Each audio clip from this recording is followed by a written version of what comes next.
조선중엽, 충청도 어느 산골 고을에 이런 이야기가 전해 내려옵니다. 두 사람이 만났고 사랑했고 그리고 헤어졌습니다. 허나 그 이별이 끝이 아니었다는 것을 오랜 세월이 흐른 뒤에야 사람들은 알게 되었습니다. 때는 선조 임금 시절이었습니다. 임진년의 전란이 채 가시지 않은 어수선한 세월, 고을마다 무너진 담장과 재로 변한 마당이 질비하던 그 시절이었습니다. 사람들은 살아남은 것만으로도 감사히 여기며 하루하루를 버텼고 무너진 살림을 다시 세우느라 손이 닳도록 일했습니다. 공주 땅에서 그리 멀지 않은 산자락 아래 최씨 대감댁이 있었습니다. 3대에 걸쳐 벼슬을 이어온 양반 가문으로 고을에서 모르는 이가 없을 만큼 위세가 드높았습니다. 그 댁의 외동딸 이름은 세령이었습니다. 갓 18을 넘긴 처자로 반달 같은 눈썹에 물기 어린 눈매가 그림 속 선녀를 빼닮았다 하여 고을 사람들이 모두 혀를 내두르곤 했습니다. 허나 세령은 그 아름다운 얼굴보다 마음씨가 더 고운 여인이었습니다. 담 밖으로 내다보이는 굶주린 아이에게 밥을 건네는 것도 세령이었고 종들이 매질당하는 소리에 마루에서 일어서지 못하는 것도 세령이었습니다. 아버지 최대감은 그런 딸을 보며 혀를 차면서도 결국 한 번도 진심으로 나무라지 못했습니다. 그 봄, 최대감 댁 행랑에 낯선 젊은이 하나가 들어왔습니다. 이름은 서기, 성은 임가였습니다. 전란 중에 부모를 잃고 떠돌다가 이 고을까지 흘러들어온 처지였습니다. 나이는 22, 키가 훤칠하고 눈빛이 맑아서 어딘지 노비치고는 귀한 티가 났습니다. 실제로 서기의 아버지는 일찍이 서당 훈장을 지낸 사람이었으나 전란 통에 집도 신분도 모두 잃어버렸다고 했습니다. 서기는 글을 읽을 줄 알았고 붓을 쥐면 글씨가 반듯했으며 틈틈이 낡은 책을 구해 읽는 버릇이 있었습니다. 허나 그것이 오히려 그의 처지를 더 서럽게 만들었습니다. 아는 것이 많을수록 자신이 딛고 선 자리가 얼마나 낮은지를 더 선명하게 느꼈으니까요. 두 사람이 처음 마주친 것은 뒤뜰의 매화나무 아래였습니다. 세령이 몰래 가져온 시집을 읽다가 깜빡 잠이 들었고 서기는 담장을 고치러 왔다가 바람에 날린 책장 하나가 발치에 떨어진 것을 집어 들었습니다. 그 순간 세령이 눈을 떴습니다. 두 사람의 시선이 공중에서 부딪혔습니다. 서기는 황급히 눈을 내리깔며 책을 내밀었습니다. 소인이 실례를 저질러 싸웁니다. 세령은 그 낮게 깔린 목소리를 듣다가 문득 그의 손을 보았습니다. 담장돌을 나르느라 굳어진 손마디 위에 먹물 자국이 선명했습니다. 그를 아느냐? 세령이 조용히 물었습니다. 서기는 잠시 멈췄다가 고개를 끄덕였습니다. 소인의 부친이 그를 가르쳐 주셨사옵니다. 세령은 그의 손에 들린 책을 바라보았습니다. 두보의 시집이었습니다. 그 책에서 어느 구절이 좋으냐? 예상치 못한 질문이었습니다. 서기는 잠시 눈을 들어 먼 산을 바라보다가 낮게 엎었습니다. 봉화가 석 달을 이어지니 집에서 온 편지는 망금과 같구나. 세령의 눈에 물기가 어렸습니다. 전란 중에 아버지를 기다리던 어린 날이 떠올랐던 것입니다. 그 순간 두 사람 사이에 말로 다 설명할 수 없는 무언가가 조용히 피어올랐습니다. 마치 이른 봄 매화 향기처럼 눈에 보이지 않지만 온 마당에 퍼지는 그런 것이었습니다. 그날 이후로 두 사람은 가끔 뒤뜰에서 마주쳤습니다. 처음에는 우연이었습니다. 그 다음에는 반쯤 의도된 것이었습니다. 그리고 마침내 두 사람 모두 그것이 우연이 아님을 알면서도 모른 척하게 되었습니다. 세령은 읽다만 책을 담장돌 틈에 두기 시작했고 서기는 일을 마친 뒤 몰래 그것을 꺼내 읽었습니다. 며칠 뒤 책이 돌아오면 거기에는 아무 표시도 없었습니다. 그러나 세령은 그 사이에 접힌 책장 하나를 발견했습니다. 시라고 끝나는 두보의 시 구절 위에 아주 가는 손톱 자국이 나 있었습니다. 세령은 그 자국을 손가락으로 천천히 따라가며 오래 앉아 있었습니다. 계절이 여름으로 바뀌었습니다. 그 사이 두 사람은 때로 짤막하게 말을 나누었고 때로는 말없이 같은 방향을 바라보기도 했습니다. 서기가 일부러 거리를 두려워할 때마다 세령은 한 발 더 다가섰습니다. 신분의 두꺼운 담장이 두 사람 사이에 버티고 서 있다는 것을 세령도 모르지 않았습니다. 알면서도 멈출 수가 없었습니다. 서기도 마찬가지였습니다. 그는 밤이면 행랑 한 구석에 웅크려 앉아 스스로를 꾸짖었습니다. 분수를 알아야 한다고, 이것은 처음부터 될 수 없는 일이라고, 허나 아침이 되면 그 꾸짖음은 매화나무 아래에서 흔적도 없이 사라졌습니다. 가을 어느 날 밤이었습니다. 보름달이 뒤뜰을 환하게 물들이던 밤, 세령이 먼저 담장 돌틈에 책 대신 작은 쪽지를 넣었습니다. 거기에는 단 2글자만 적혀 있었습니다.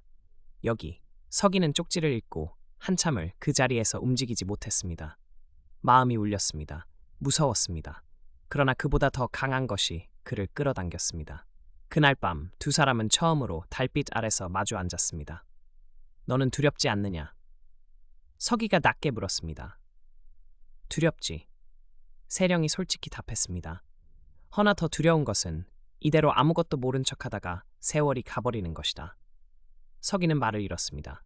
달이 그들 위로 천천히 흘렀습니다. 그날 이후 2사람은 사랑했습니다. 말로 하기 전에 눈빛으로 먼저, 눈빛으로 하기 전에 마음으로 먼저 이미 사랑하고 있었다는 것을 2사람 모두 그날에야 비로소 인정했습니다. 서기는 세령을 위해 시를 썼습니다. 종이가 없어서 처음에는 손바닥에 쓰고 다음에는 낙엽 위에 쓰고 마침내 작은 비단 조각을 구해 그 위에 정성껏 써서 전했습니다. 세령은 그것을 옷고름 깊은 안쪽에 품고 다녔습니다. 허나 세상은 2사람을 가만두지 않았습니다. 겨울이 오기 전에 청주 땅의 박진사 댁에서 혼담이 들어왔습니다. 최대감이 오래전부터 노리던 집안이었습니다. 대감은 흔쾌히 허락했고 이듬해 봄에 혼례를 치르기로 날을 잡았습니다. 세령은 그 소식을 어머니에게 들었습니다. 방 안에서 아무 말도 하지 않았습니다. 밥도 넘기지 못했습니다. 밤새 혼자 앉아 있다가 새벽이 되어서야 조용히 울었습니다. 소리조차 내지 않는 울음이었습니다. 서기에게 그 소식이 전해진 것은 행랑방 식구들의 수군거림을 통해서였습니다. 서기는 그날 하루 종일 담장 돌을 나르면서 단 한 번도 멈추지 않았습니다. 쉬라는 소리에도 밥 먹으라는 소리에도 들은 척 하지 않았습니다. 그렇게 하지 않으면 자신이 무너질 것 같았습니다. 그날 밤 마지막으로 2사람은 매화나무 아래서 만났습니다. 서기가 먼저 말했습니다. 소인이 잘못하였습니다. 세령이 고개를 저었습니다. 네가 잘못한 것이 없다. 아니옵니다. 소인은 처음부터 알았어야 했습니다. 이 담장이 얼마나 높은지를. 세령은 오래 그를 바라보았습니다. 달빛이 그의 눈가에 고여 있었습니다. 서기야. 세령이 낮게 불렀습니다. 처음으로 이름을 불렀습니다. 서기의 눈이 흔들렸습니다. 나는 이 마음을 거두고 싶지 않다. 허나 네가 떠나달라 하면 그렇게 하겠다. 서기는 대답하지 못했습니다. 오랜 침묵 끝에 그가 천천히 무릎을 꿇었습니다. 양반집 귀수 앞에 예를 갖추는 자리걸음이 아니었습니다. 그것은 이 사람 앞에서 가진 것이 아무것도 없는 한 남자의 전부를 내려놓는 몸짓이었습니다. 소인은 아가씨를 평생 잊지 못할 것이옵니다. 그것이 그가 할 수 있는 전부였습니다. 세령은 품 안에서 비단 조각을 꺼냈습니다. 서기가 썼던 시가 적힌 그것이었습니다.